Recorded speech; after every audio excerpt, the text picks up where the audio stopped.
Hello students, welcome to the next lecture on the Lagrange equation.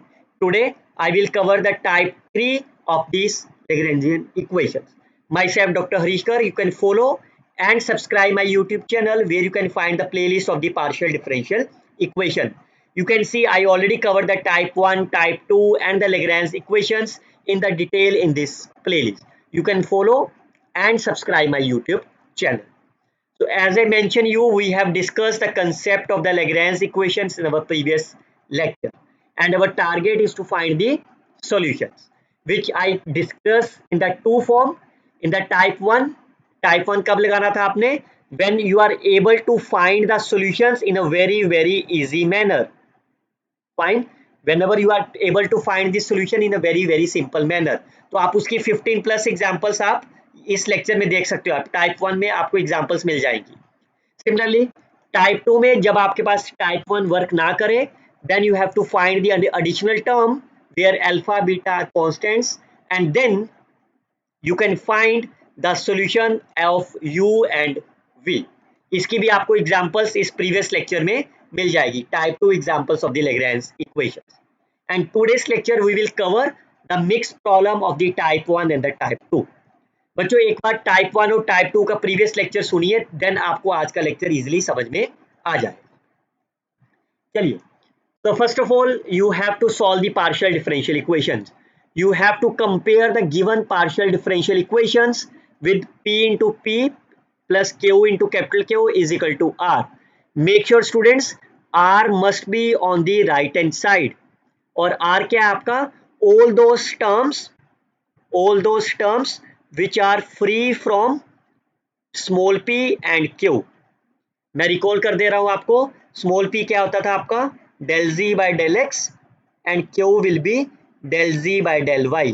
तो सबसे पहले इसमें कौन सी टर्म है जो free from the p and q है? This value. तो ये आपका कहाँ होना चाहिए?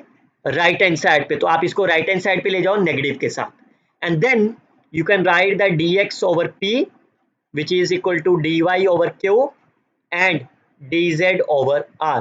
तो p कितना हो जाएगा? You can compare coefficient of the small p. तो ये आपका coefficient of the small p हो गया. Fine. Now अब आपका टारगेट है दो आर्बिट्री कॉन्स्टेंट्स निकालने. अगर आप फर्स्ट और सेकंड को देखो, फाइन, तो आपको x और y में इक्वेशन मिल रही है ना प्रॉपर.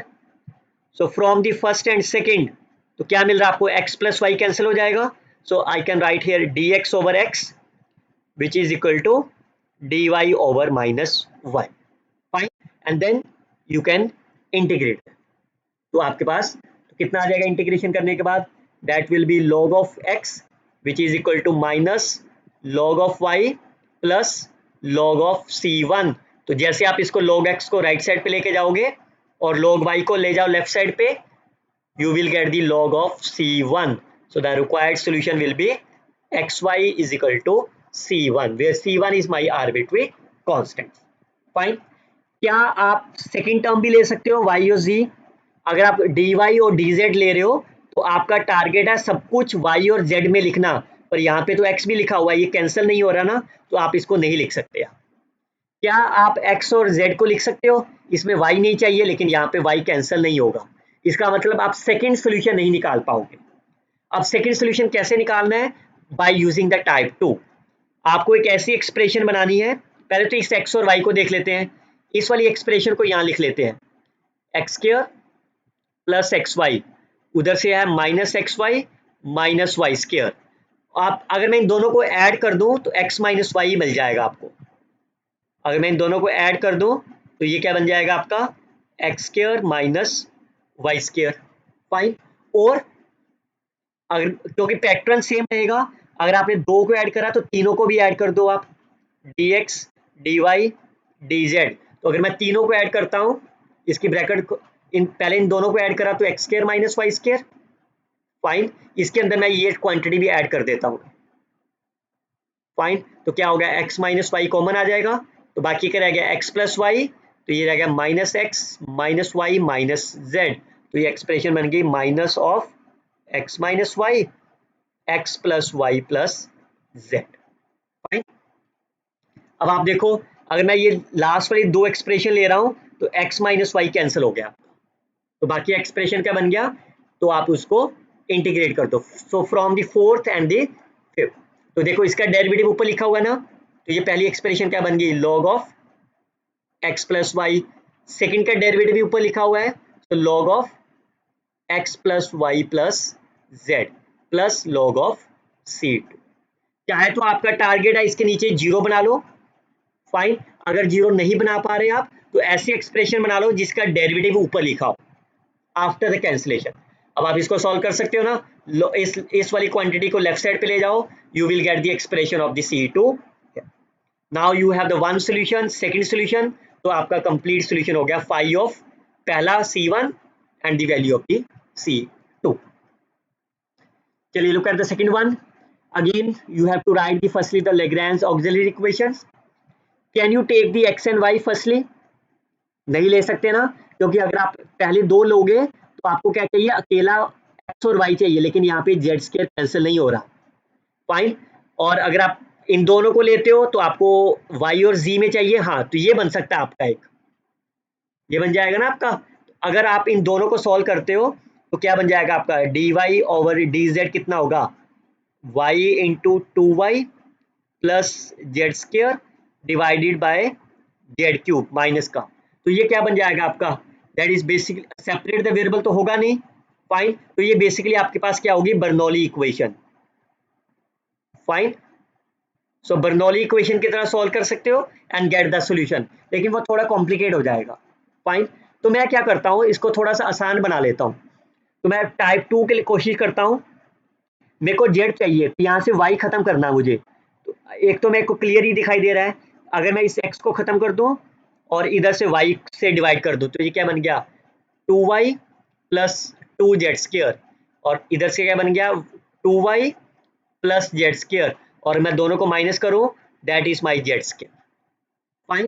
तो एक एक्सप्रेशन तो मैं इन दोनों से निकाल सकता हूँ, क्लियर। और क्योंकि मैंने पहले ही बताया ये पैटर्न में होगा, तो तीसरा एक्सप्रेशन भी आपका सेम रहेगा, dx over x dy over y, और देखो यहाँ जेड स्क्वायर है, अगर मैं इस लाइन को भी जेड से डिवाइड कर दूं तो ये क्या बन जाएगा, जेड स्क्वायर। इन दोनों को मैं क्या करूं, ऐड कर दूं, तो Z square and Z square आपके पास जीरो, ये बनेगा ना आपका expression. So you will get these two expression. Now from the third and the fourth, third and fourth में क्या हो जाएगा, जेड स्क्वायर को ऊपर ले जाओ, so that will B minus D Z over Z which is equal to dx over x minus dy over y, and then you can integrate, fine. So from the third and the fourth, so after the integration you will get minus log of z which is equal to log of x minus log of y plus log of the arbitrary constant, तो ये कितना बन जाएगा, minus log of z which is equal to log of x over y, fine, plus log of C1। तो आप इस log को left side पे ले जाओ, you will get the value of the C1 is y over zx, fine. और you can also take the value of the C1 is zx over y, क्यों, अगर आप इसका रेसिप्रोकल करो, फाइन, तो ये बनेगा ना टर्म, तो I consider 1 over C1 because C1 is arbitrary constant, इसको अनदर नाम दे लेते हैं C1 prime. From the first and the last one if you integrate तो आपके पास ये एक्सप्रेशन आ जाएगा, तो zero is equal to log of x minus log of y minus log of z, and once you integrate them you have to add the arbitrary constant, तो यहाँ से C2 कितना आ जाएगा, x divided by yz। Now based on these two solutions you can write the final solution of the partial differential equation is phi of the first one C1, phi of the C2। Look at the third one. Again, your first target is to write the auxiliary equations. Fine. क्या आप पहले दो ले सकते हो, नहीं ले सकते बिकॉज जेड कैंसिल नहीं हो रहा। थर्ड, सेकंड एंड थर्ड ले सकते हो, इसमें एक्स कैंसिल नहीं होगा, और फर्स्ट और सेकंड लास्ट में भी नहीं कैंसिल होगा। इसका मतलब आपका टारगेट है इसको किसी तरह से जीरो बनाना। कैसे बनेगा, अगर मैं ऐड कर दूं सबको तो जीरो नहीं बन रहा, कैसे जीरो बनेगा आपके पास, अगर मैं इस वाले को x से मल्टीप्लाई करूं तब भी नहीं बनेगा, x से डिवाइड करूं तो किसी से नहीं बनेगा। अब मैं माइनस करता हूं, if I take dx minus dy तो पैटर्न यूनिफॉर्म होगा, dx minus dy, dy minus dz and dz minus dx। इन दोनों को माइनस करो तो कितना हो गया, x square minus y z minus y square minus minus plus. Fine, तो ये कितना बन गया, x square minus y square, और यहाँ से जेड को कॉमन लिया वाई माइनस एक्स, तो यहाँ से पूरे में से एक्स माइनस वाई कॉमन ले लो, तो यहाँ पे क्या बच गया, एक्स प्लस वाई, यहाँ से x minus y means negative common, तो एक्स प्लस जेड, तो ये बन गया आपके पास x minus y, x plus y plus z. और आप देख सकते हो ये this equation is my symmetric, तो यहाँ पे सेम चीज वाई माइनस जेड और यहाँ पे x plus y plus z. Fine, and z minus x and x plus y plus z, चाहे तो आप करके भी देख सकते हो। Fine, now if you take these two expression, x plus y plus z cancel हो जाएगा, तो क्या बचेगा पीछे, dx minus dy over x minus y which is equal to dy minus dz over y minus z। देखो नीचे का derivative ऊपर लिखा हुआ है ना। Fine, so if I take the first and second and then integrate, तो ये क्या बन जाएगा आपके पास, log of x minus y which is log of y minus z plus log of c1. So can you find the c1? ये log left side पे ले जाओ, you will get the c1 is x minus y over y minus z. Similarly, you can take the second and the third. इसमें भी आपका x plus y plus z cancel हो जाएगा, और you can take the first and the third. Choice आपकी है। Fine. So if I take the first and the third, तो first and third में क्या कैंसिल हो जाएगा आपके पास, x plus y plus z cancel हो जाएगा, expression becomes dx minus dy over x minus y. Again you can integrate them, that becomes log of x minus y which is log of z minus x plus log of c2. Again you can take that value of the log on the left hand side, you will get the value of the c2. Based on the two expressions of the c1 and c2, we can write the solution is phi of c1 comma c2. Look at the next one. Again you can write as a auxiliary equations. तो कैसे बना सकते हो, क्या आप इन दोनों को ले सकते हो, x और y को लेंगे तो z खत्म होना चाहिए, z खत्म नहीं हो रहा। क्या y और z को ले सकते हो आप, इसमें x खत्म होना चाहिए तो x भी खत्म नहीं हो रहा।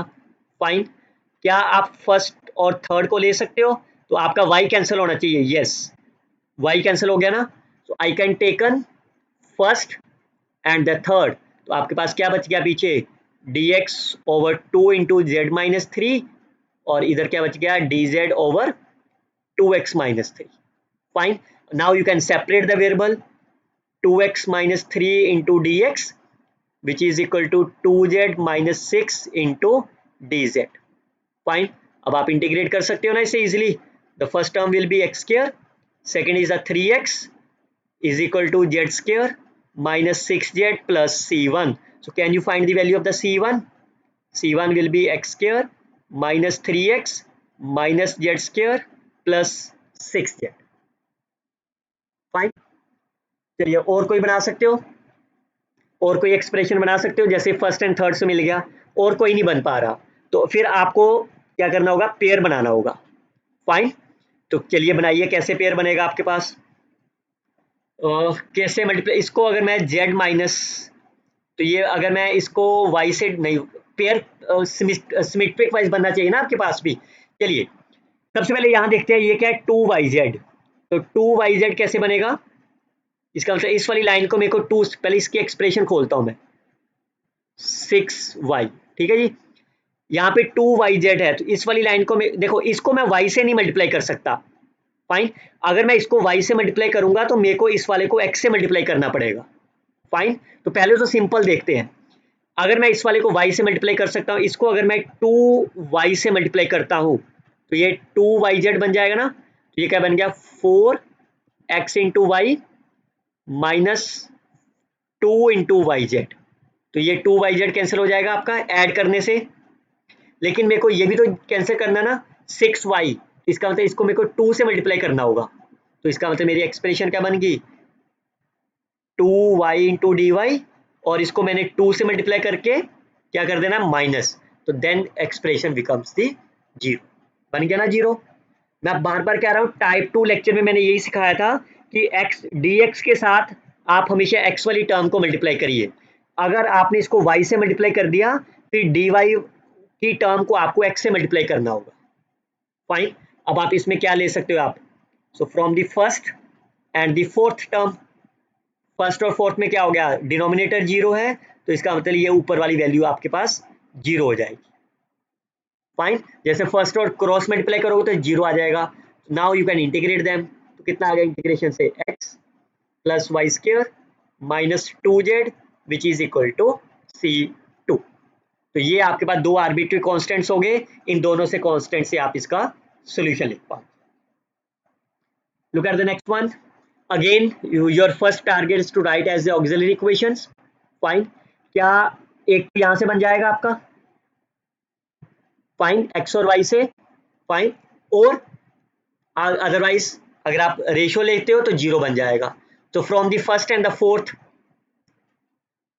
मैं वो भी आपको करके दिखाऊंगा फर्स्ट एंड सेकंड वाला भी। From the first and the fourth में क्या हो गया आपके पास, dx ओवर x, बाद में इंटीग्रेट कर दो प्लस dy ओवर y, तो आपके पास कितना आ जाएगा, log x log y log z and log c1। Fine, आप फर्स्ट और सेकंड से भी सॉल्व कर सकते हो, जैसे फर्स्ट और सेकंड से सॉल्व करा आपके पास dy ओवर dx, तो ये क्या बनेगी equation, which is my homogeneous equation. तो होमोजीनियस को आप कैसे सॉल्व करते हो आप, we always take y is equal to vx. Whenever you take y is equal to vx, what is the value of the dy over dx, that will be v plus x into dv upon dx. I can substitute the given values in the required equation, that becomes v plus x dv over dx, which is equal to minus of v, that will be 3 plus v square divided by 1 plus 3 times v square. मैंने इसका numerator and denominator को x square से divide कर दिया, तो ये y square over x square क्या बन जाएगा, फाइन। तो क्या होगा, v को उस तरफ ले चलता हूँ, फाइन, ओके, यहाँ पे उसको उस तरफ ले चलता हूँ, dv upon dx which is equal to minus 3v plus v cube divided by 1 plus 3v square minus of v। Now if you take the LCM, 1 plus 3v square is LCM, तो कितना हो जाएगा, minus 3v minus 3v, so minus 4v minus v cube minus 3v cube is minus 4v cube. Fine, तो यहां से minus of 4v common निकाल लो, you will get the right answer. Fine, now you can separate the variables, तो ये कितना हो गया, 1 plus 3v square divided bye 4, इस v को मैं अंदर मल्टीप्लाई कर दे रहा हूँ, v plus v cube into dv which is equal to minus dx over x. Now you can integrate them. इसकी इंटीग्रेशन कितनी होगी, if you take v plus v cube is my t, तो ये कितना बन गया, 1 plus 3v square into dv is equal to dt। तो देखो ऊपर वाली चीज बन गई ना, तो ये वाला एक्सप्रेशन क्या बन गया आपके पास, 1 over 4 into t, तो क्या होगी इसकी integration, that will comes 1 over 4 log of v plus v cube. Fine, और 4 को राइट साइड पे ले जाओ, और राइट साइड की इंटीग्रेशन कितनी होगी, इस 4 को मैं यहाँ ले जा रहा हूँ, फाइन, कांस्टेंट है कहीं भी ले जा सकते हो, माइनस ऑफ 4 log x, और इसको आप एडजस्ट कर दो तो ये 4x क्यूब हो जाएगा। You can substitute the value of the v is my y over x। Fine, तो एक आपका c2 ये बन गया, और एक c1 आपने पहले निकाला था। Based on the C1 and C2, I can write the complete solution of the problem is xy divided by z and so. Fine. These questions are exercise for you. You can solve it and let me know if you have any doubt in this problem.